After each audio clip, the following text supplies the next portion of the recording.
This story is titled, After My Wife and Best Friend's Affair Destroyed Our Marriage, I Created Wealth While They Fell into Debt. Their pleas for help met with my laughter. Hey everyone, I'm David, 42 years old, and I've been sitting on this story for quite a while now. I think it's finally time to get it all out there. Maybe sharing my experience will help someone else dealing with similar betrayal and heartbreak. Let me take you back to my college days. I wasn't exactly Mr. Popular back then. Far from it. I spent most of my time in the computer lab or buried in textbooks, teaching myself programming while my peers were out partying. I was constantly dreaming of starting my own tech business someday. Coding became my escape. It was like solving puzzles that actually mattered in the real world.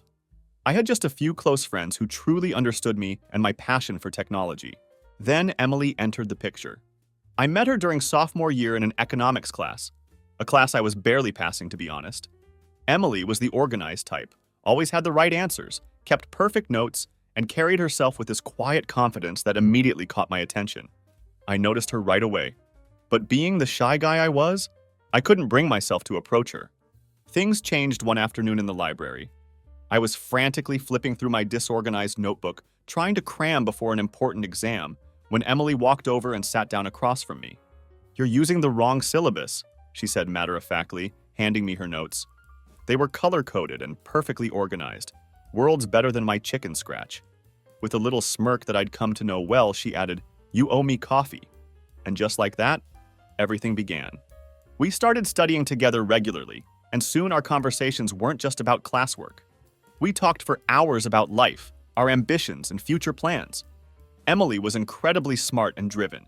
She made you believe anything was possible. I fell for her hard, captivated by both her intelligence and the way she saw the world. During this time, I still had Thomas in my life, my best friend since high school. If I was the awkward computer guy, Thomas was my complete opposite. He was confident, charming, and could talk his way into or out of any situation. We balanced each other out perfectly. Throughout our friendship, we'd spent countless hours dreaming about starting a business together someday, each bringing our unique strengths to the table. Fast forward to post-graduation. Emily and I had started dating seriously during our senior year, and about a year after getting our degrees, we got married.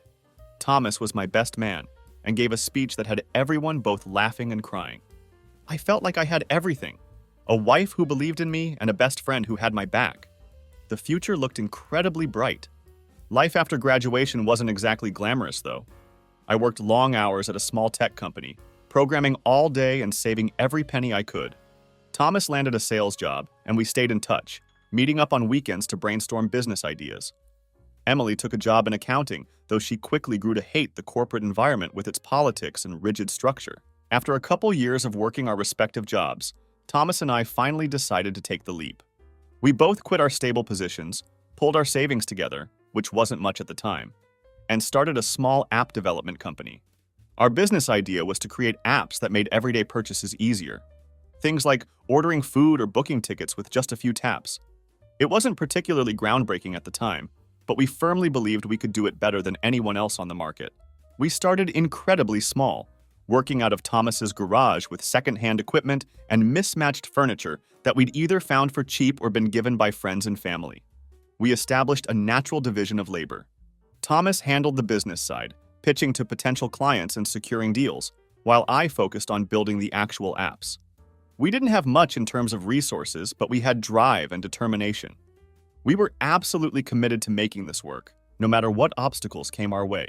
Emily was there supporting me every step of the way. She became my biggest cheerleader, always encouraging me when things got tough. And they often did in those early days. She would stay up late with me, listening to me vent about bugs I couldn't fix and helping me brainstorm solutions when I felt stuck. I remember one night over Chinese takeout, she joked about quitting her job to join us full-time. At the time, we laughed it off as just a fun thought, but the idea stuck with me. About a year into the startup, Emily made the switch for real.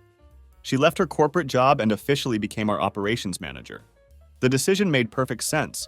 She was great with numbers, hyper-organized, and knew how to handle all the administrative stuff that Thomas and I didn't want to deal with, like schedules, budgets, and keeping everything running smoothly. The three of us worked together like a well-oiled machine. Thomas and I would brainstorm new app features and hash out designs, while Emily made sure we stayed on track and didn't get too carried away with ideas that would stretch our limited resources.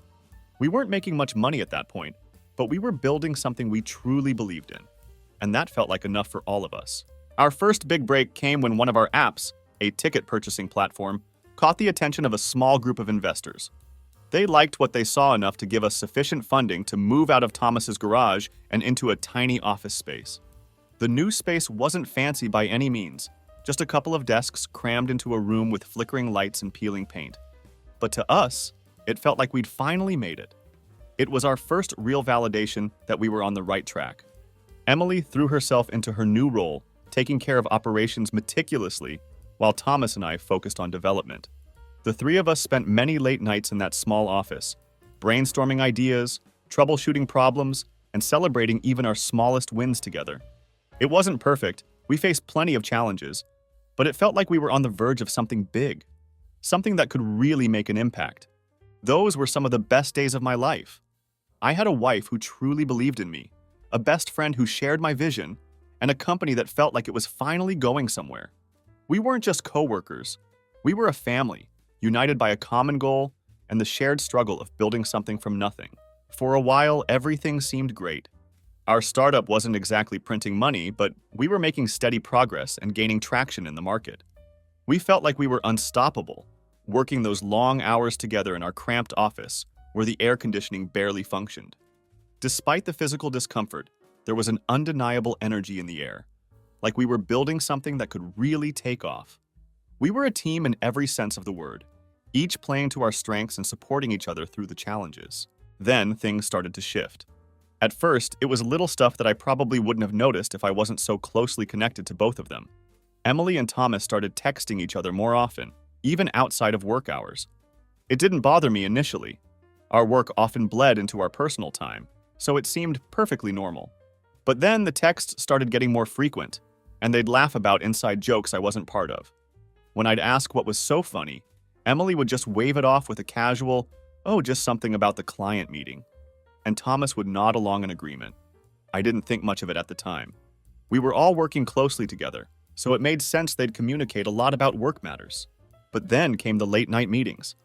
Emily started mentioning that she and Thomas needed to go over some projections after hours. At first, it was maybe once every couple of weeks, which seemed reasonable. Then it became more frequent. I'd be at home wrapping up my coding work while Emily stayed at the office with Thomas. "Just trying to get ahead of the deadlines," she'd say when she finally came home, and I believed her. Why wouldn't I? We were all working incredibly hard to make the startup succeed. Emily and Thomas were two of the most important people in my life, and I had no reason to doubt them or their commitment to our shared goals. But gradually, those late-night meetings turned into weekend work sessions. Emily would tell me, "We need to hash out some details for the upcoming launch," and she'd spend hours at the office with Thomas. Sometimes, she'd come home late looking drained but oddly distant. When I'd ask how things went, she'd give vague answers like, "Oh, it was fine. We're making progress," without elaborating further. The thing is, I wasn't the kind of guy who second-guessed the people I trusted.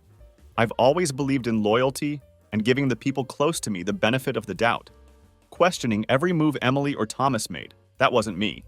But no matter how much I tried to ignore it, something just didn't sit right. A nagging feeling kept growing in the back of my mind, even as I tried to push it away. It wasn't just the late nights and vague excuses. It was the way they both started acting around me. Emily and Thomas had always been friendly with each other, but now it felt like they were almost too in sync, like they shared some private wavelength I wasn't tuned into.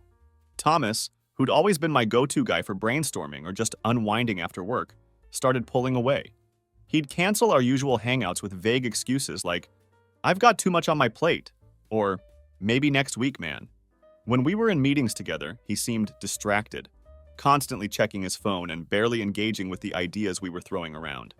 He seemed to avoid me as much as possible without making it obvious, and even when we did hang out, it wasn't the same. He'd zone out mid-conversation or give these half-hearted responses, like he wasn't really present. It was subtle at first, but over time it became glaringly obvious. The guy who used to be my biggest supporter now felt like a stranger, and I couldn't figure out why. One evening, I showed up at the office unexpectedly to drop off dinner. It was a Saturday, and Emily had told me they'd be working late to finalize some budgets. I figured I'd surprise them with pizza since I hadn't seen much of Emily all week. When I got there, the office was quiet. Too quiet. I walked in and found Emily and Thomas sitting unusually close together, huddled over her laptop. When they noticed me, they jumped slightly, as if they weren't expecting anyone to interrupt them. "Oh, hey," Emily said, quickly closing the laptop. "What are you doing here?" "I brought dinner," I replied, holding up the bag of food. "Thanks, man," Thomas said, his usual easygoing demeanor kicking in a beat too late. "We're just wrapping up here." The whole thing felt weird. It wasn't just that they were surprised to see me, it was the way Emily seemed flustered, like she was scrambling to explain something that shouldn't have needed an explanation. After that encounter, the nagging feeling in the back of my mind started to grow stronger. I tried to ignore it, telling myself I was just being paranoid. After all, these were the two people I trusted most in the world. But the little things kept piling up, and I couldn't shake the sense that something was off. One evening, I was tidying up the living room while Emily was in the shower. As I was straightening the couch cushions, I noticed a small wrapped gift tucked under the cushion where she'd been sitting earlier.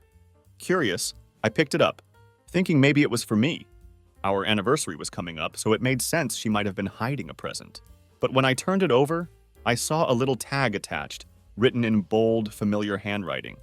It read, "Can't wait to see you wear this." My stomach dropped instantly.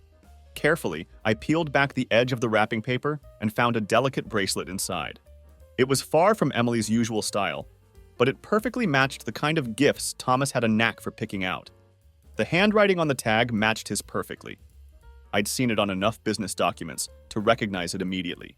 I sat there staring at the gift, my mind racing through all the possibilities.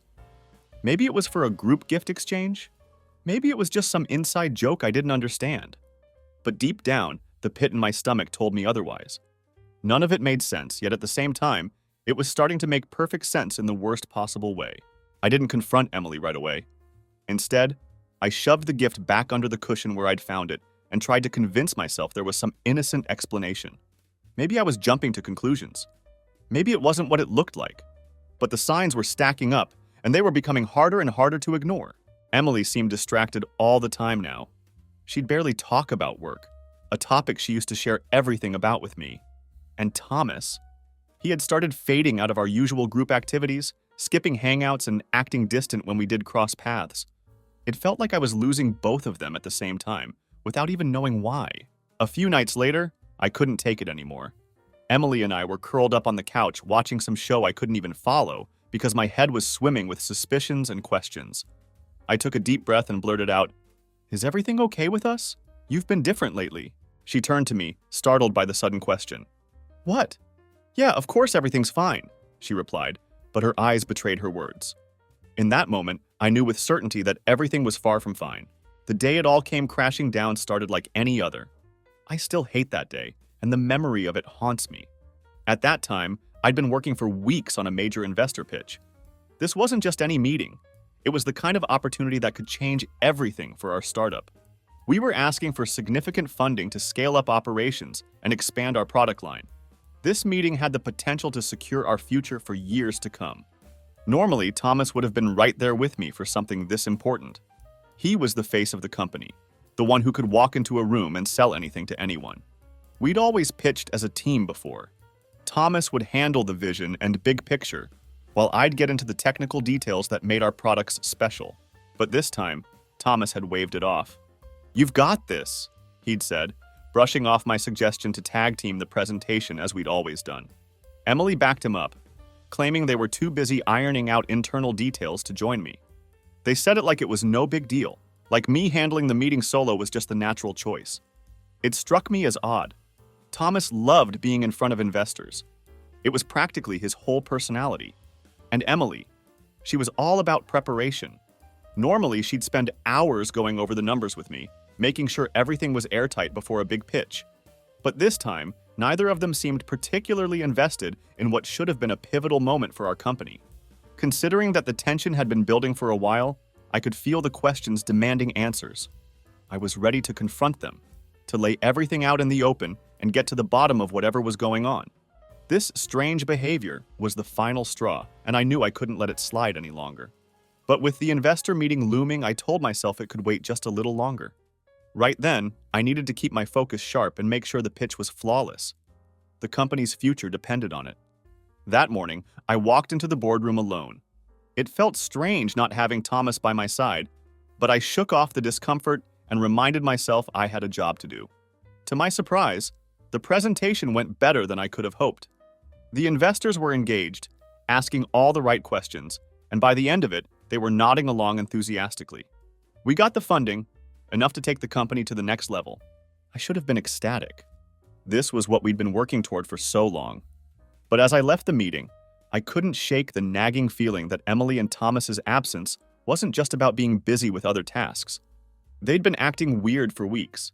Late-night texts, inside jokes, vague excuses about meetings and work trips. I wasn't 100% sure what was happening, but I had my suspicions, and they were growing stronger by the day. Still, I was determined to share the good news about our funding.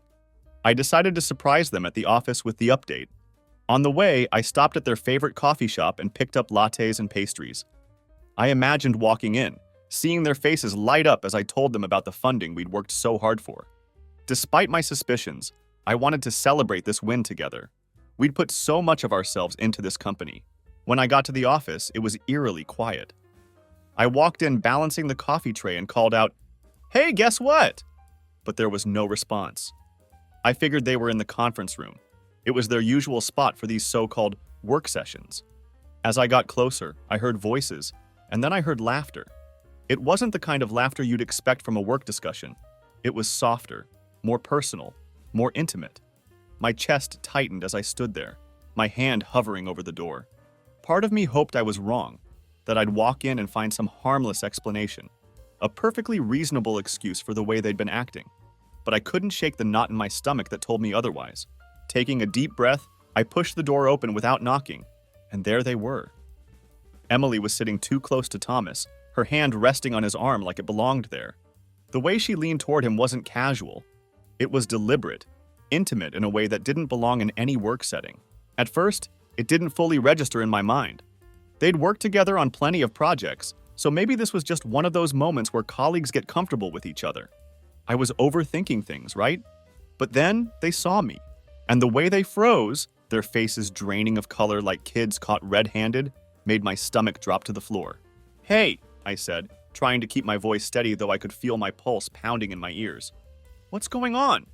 Emily jumped up quickly, smoothing out her shirt, her eyes darting everywhere but at me. We weren't expecting you back so soon," she mumbled, glancing at Thomas like she needed him to provide a lifeline. "I thought you'd still be at the meeting," Thomas added, his voice way too casual for the situation. "I wrapped up early," I said, stepping further into the room and setting the coffee and pastries on the table. My hands felt shaky, but I tried to keep my movement steady. "Thought I'd bring you guys some good news." They just stared at me, their silence louder than anything they could have said. "What's going on?" I asked again, my tone firmer this time. Emily exchanged a quick glance with Thomas, and then she sighed, her shoulders slumping like she was carrying the weight of the world. "Look," she started, her voice soft but somehow sharp at the same time. "This isn't how we wanted you to find out." My heart sank. "Find out what?" I asked, though deep down I already knew the answer, and that's when it all spilled out. They admitted they'd been seeing each other for months, sneaking around under the guise of work meetings. It had started with those late-night meetings and turned into something deeper. According to Emily, "It just happened," she said, her voice trembling but steady enough to feel rehearsed. "We didn't plan for this." Thomas, always quick with the spin, jumped in. "It's complicated, man. We didn't want to hurt you." I just stood there frozen. Complicated. That's what they were going with? As if betraying someone who trusted them completely was just a minor inconvenience that could be explained away with a single word. Emily looked down, wringing her hands. "I'm not saying this to hurt you, but I felt for a while now like we've been growing apart." She hesitated, her voice softening in a way that almost felt cruel. "You're always so focused on work, on the technical side of things. And with Thomas, it's just different. We connect in a way I don't feel with you anymore." My chest tightened. For a second, I thought I might be sick. This wasn't just about the betrayal. It was about how she was framing it. Like our relationship was some sort of outdated project she'd lost interest in, rather than a marriage we'd both promised to nurture and protect. Thomas nodded, chiming in like he was somehow part of this narrative. "We didn't mean for this to happen. he said. It's just, we've been spending so much time together, and it made us realize how much we have in common, Emily continued, her voice faltering but not stopping. I've been trying to figure out how to tell you. It's not that I don't care about you, I do. But we've been drifting for a while now. I couldn't believe what I was hearing. They weren't just admitting to the affair. They were justifying it, acting like their connection was some inevitable force of nature, while my relationship with Emily was nothing but an afterthought, a casualty of their newfound bond. I wanted to yell, to smack Thomas in his face, to call them out for what they'd done, betraying not just my trust but everything we'd built together.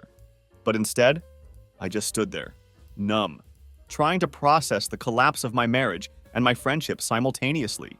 Is that all? I asked finally, my voice flat and cold. They exchanged another glance, like they weren't sure if they should say more.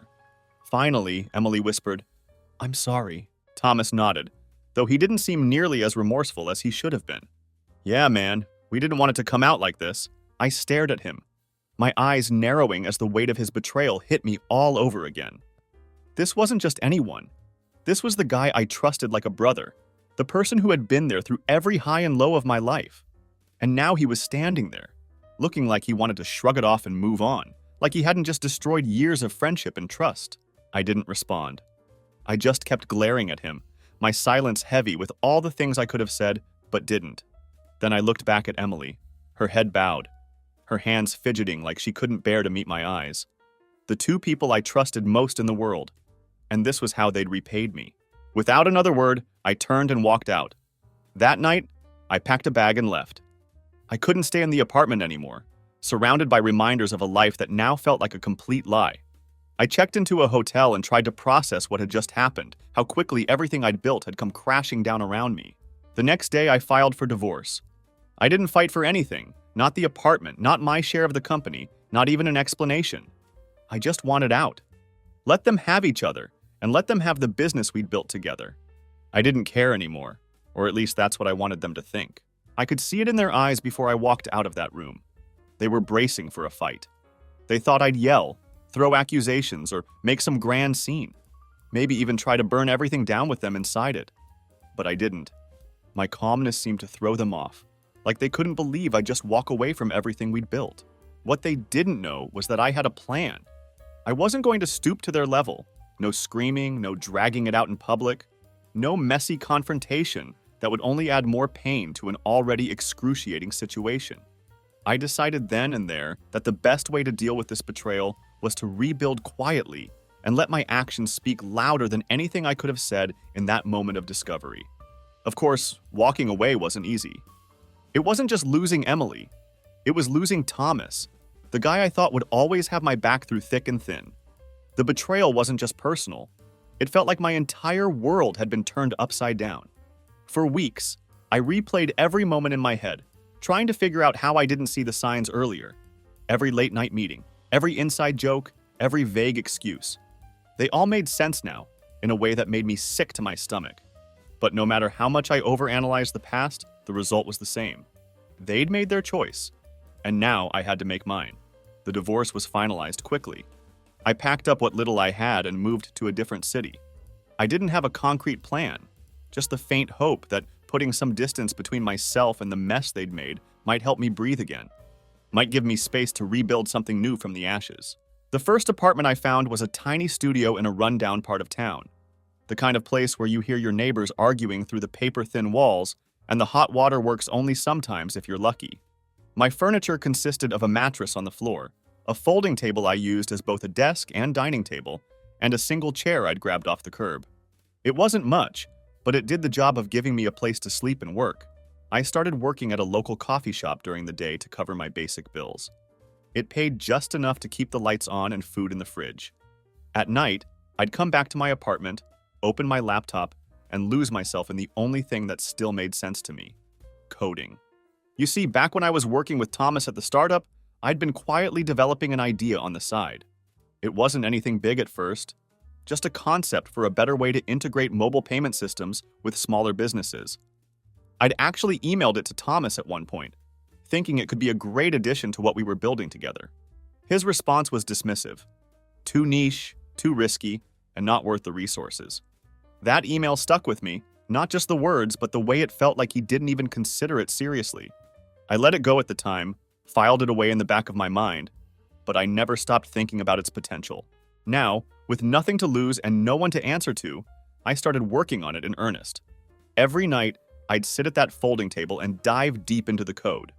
The idea consumed me, a seamless payment platform tailored specifically for small businesses. Easy to set up, affordable, and scalable as businesses grew. I worked obsessively, driven by equal parts desperation and the burning need to prove that Thomas had been wrong about me and my vision. The first year was brutal. I was living on instant noodles and whatever day-old pastries the baristas at the coffee shop gave me at the end of my shift. I barely slept, juggling my job during the day and an endless stream of coding, debugging, and late-night coffee during the night.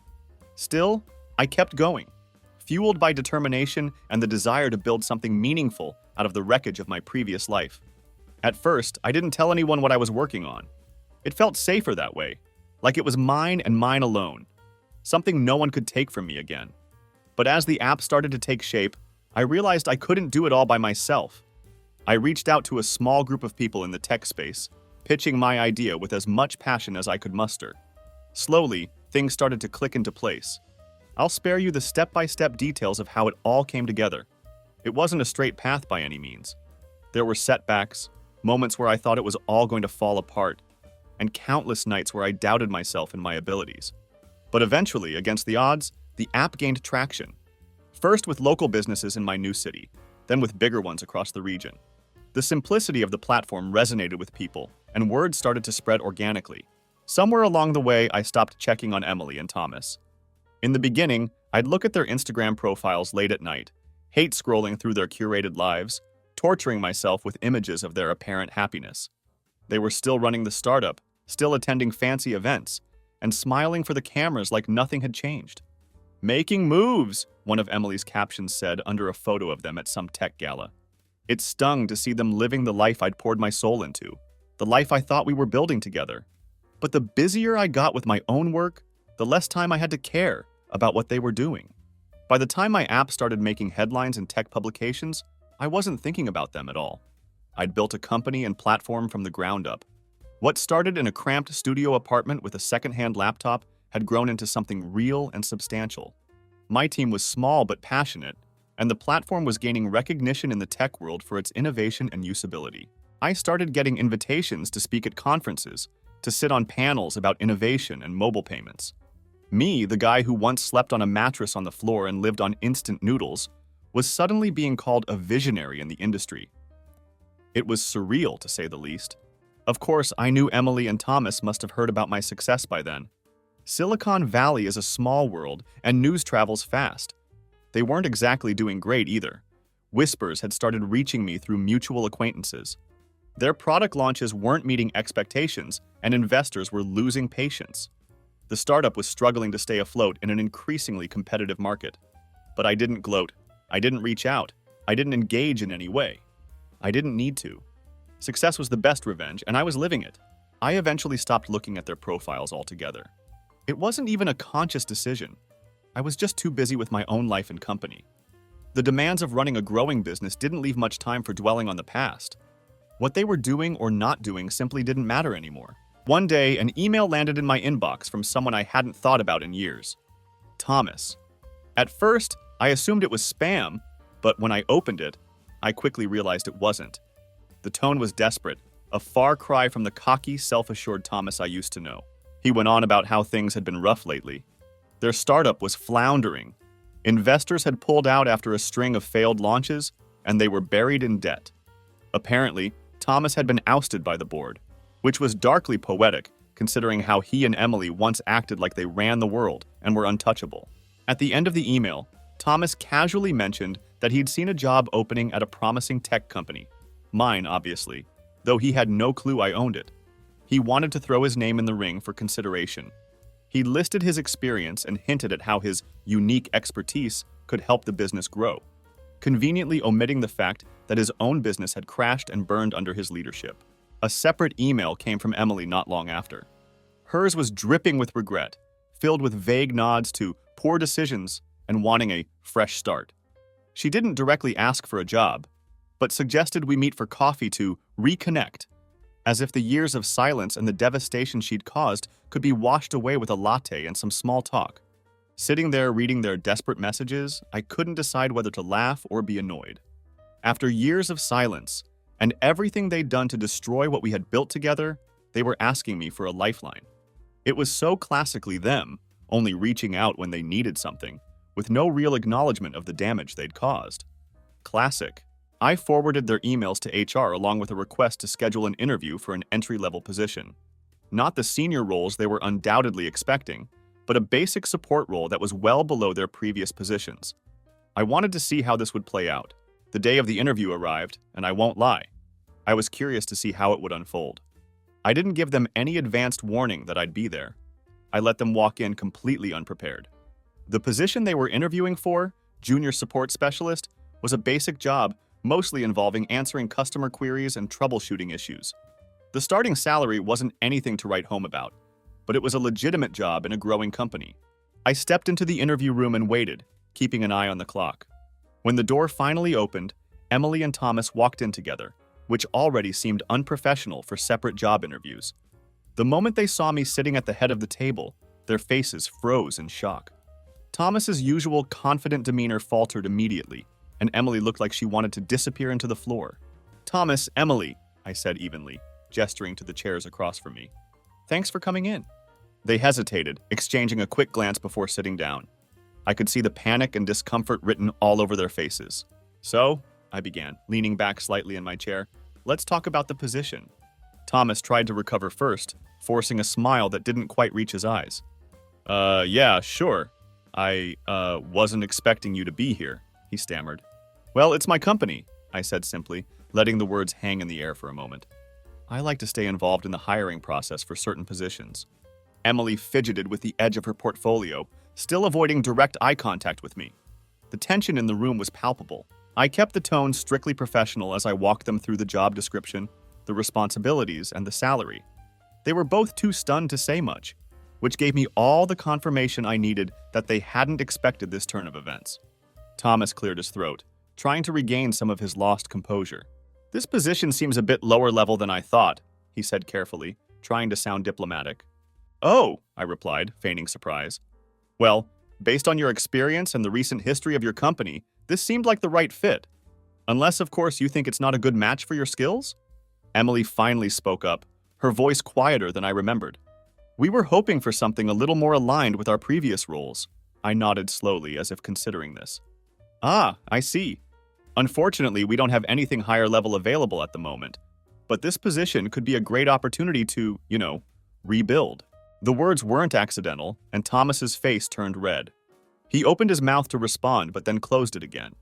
For a guy who always had something to say, the silence was telling. The rest of the interview went about as well as you'd expect. They stumbled through their answers to basic questions, clearly unprepared for what they were walking into.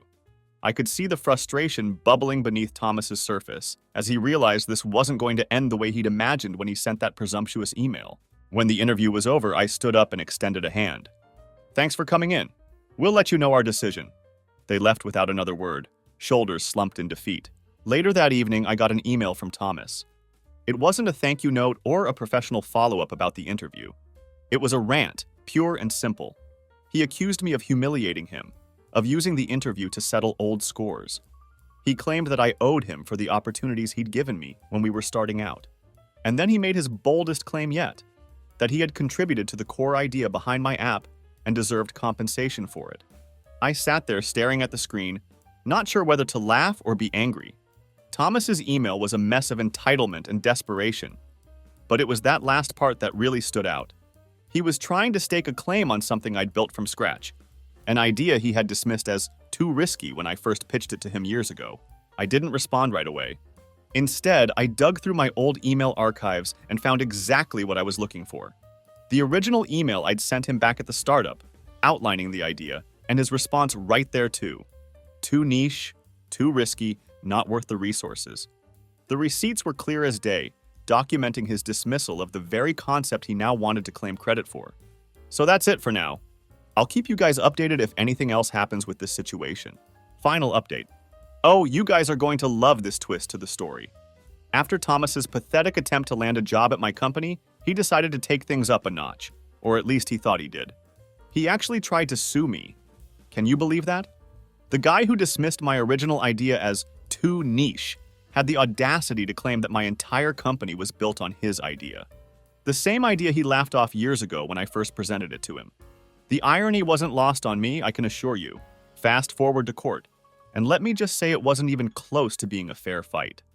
I came in armed with receipts, the email where I pitched the concept to him, his dismissive response, timestamps showing when I started working on the code, and everything else I needed to shut this nonsense down once and for all. Thomas's case was as weak as his excuses during that awkward job interview we had.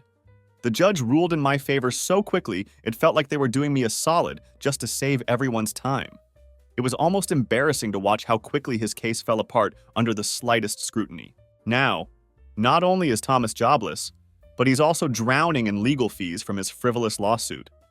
I guess karma really does work overtime sometimes. The guy who once had everything, who took my wife and my business, is now left with nothing but debt and regret. I won't pretend I don't feel a certain satisfaction in how things turned out. After all the pain they caused me, watching them face the consequences of their actions feels like justice finally being served. I rebuilt my life from nothing while they squandered everything we had built together. Sometimes I think about how different things might have been if they hadn't betrayed me. But then I realize that I would never have pushed myself to create something truly mine, something better than what we had before. In a weird way, their betrayal was the push I needed to realize my full potential. So if you're reading this and going through something similar, betrayal by someone you trusted completely, just know that it doesn't have to break you. It can be the catalyst that drives you to build something better. Success truly is the best revenge. What do you guys think? Has anyone else gone through something similar and come out stronger on the other side?